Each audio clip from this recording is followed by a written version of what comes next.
We may any day now, any minute now, have the comprehensively inept, bumbling giggler-in-chief Kamala Harris installed as the leader of the free world and the Democrats' 2024 presidential candidate.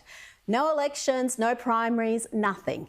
Isn't it funny how the side that bleats endlessly about threats to democracy is the biggest threat to democracy? It's always about projection with these folks. For whatever you may think of the cognitively impaired Joe Biden, he has won the delegates necessary for renomination. They had primaries, Joe won them. In any sort of democracy, that matters for something, but not anymore. And it's not because they suddenly discovered Joe was mentally unfit for office. It's because he is floundering in the polls. Even before the debate, he was in peril. But after his cognitive decline was laid bare, the vultures have come out. And it's the wildly unpopular and incompetent Kamala Harris who is right now seen as their best chance. Yes, this woman. We all watched the television coverage of just yesterday. That's on top of everything else that we know and don't know yet, based on what we've just been able to see. And because we've seen it or not doesn't mean it hasn't happened. But just limited to what we have seen. When looking at Kamala Harris, it's easy to be distracted by the ineptitude, the cackling idiocy. But mark my words, this is a dangerously race-obsessed neo-Marxist politician whose voting record is among the most radically far left in the Senate. Watch here as she explains why equality is not the goal. We need to manufacture equality of outcomes so everyone ends up in the same place. Sounds a bit like communism to me. Equality suggests often everybody should get the same thing. Well, that often assumes everybody started out in the same place, as opposed to equity, which is everyone should end up in the same place. And if you then understand not everybody started out in the same place, you understand some people need more. So we all end up in the same place. We all end up in the same place, equity. When you hear that word, red flags should go up, because that's pure Marxist doctrine, the pursuit of so-called equity, of equal outcomes for all. That's led to millions dead. It's as idiotic as it is evil. And let's not forget Kamala's reckless race baiting in 2020 as cities across America were plunged into violent BLM riots that saw more than 20 people killed, hundreds more bashed, shops, residences, businesses burnt to the ground with around $2 billion in damage. This is what the future Vice President was doing. She was raising bail money for the thugs police were arresting during BLM's summer of riots. People she helped free went on to commit more heinous acts, including murder.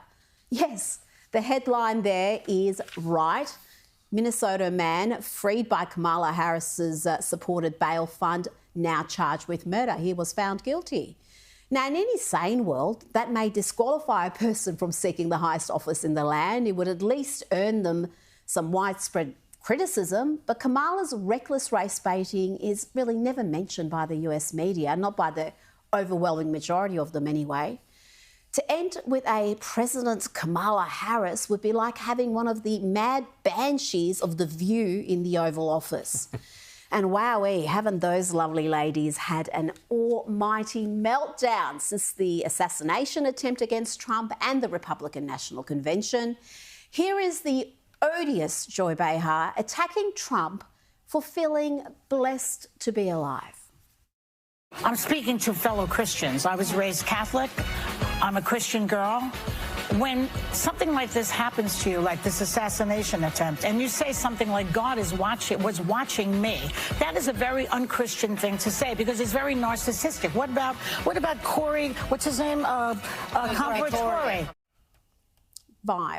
Vile, and just as vile as the views are Whoopi Goldberg, who had a go at Donald Trump's granddaughter, Kai, for daring to humanise her grandfather. Listen to this deranged rant.